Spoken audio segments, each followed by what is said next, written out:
Hello, lovely student. Thank you very much for being here. This is Literature in English 360. We're going to talk about something very important that will help you pass your examination.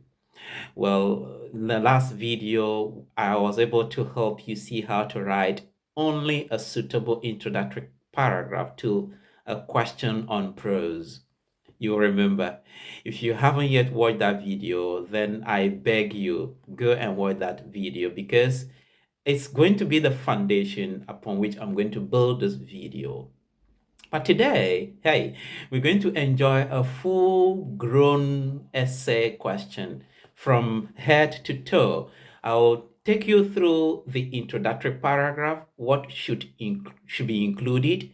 I'll also help you with the development of the body paragraphs. Then we'll conclude. We'll see how to write a suitable concluding paragraph. If you want to really benefit from this and be the first to receive these videos and the kinds anytime I upload a new one, why don't you please, without hesitating, like this video and subscribe?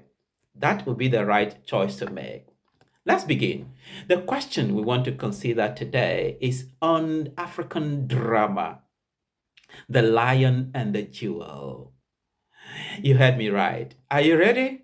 The question is, how does Sadiku's second encounter affect the jewel in the play? This question is quite tricky. So how would you write your introductory paragraph? What must go? What are the ingredients that the examiners are expecting you to include in your paragraph for it to become a suitable or a good paragraph? Let me tell you the secret.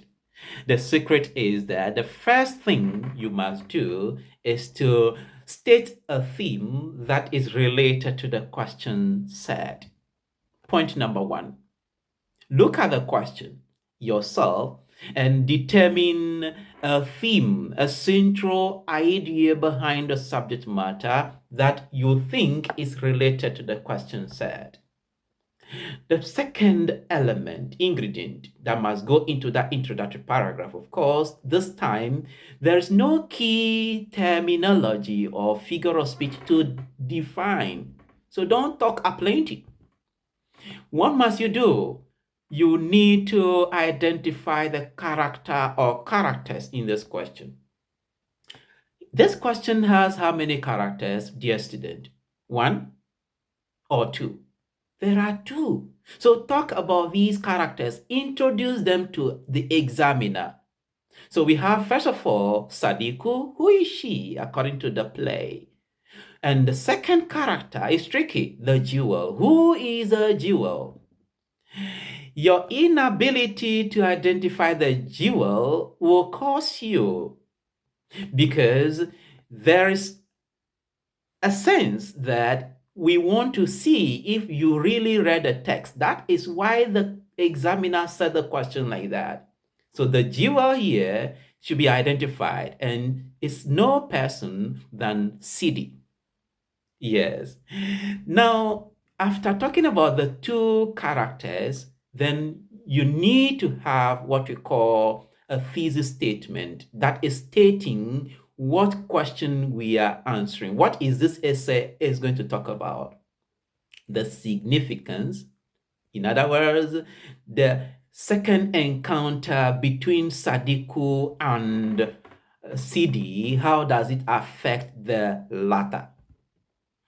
Now you come to the body paragraphs. And the body paragraphs, you can have at least 3 different body paragraphs. The first body paragraph, we expect that you'll briefly tell us when that second encounter took place or takes place. When does it take place? Then when does the when and where, so when and where does that encounter take place?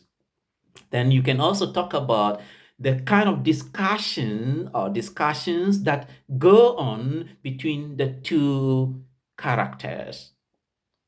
That will be enough for the first body paragraph. You come to the second body paragraph. What are you supposed to talk about? You can now tell us how this discussion does affect the jewel. How does this discussion that you have identified affect CD?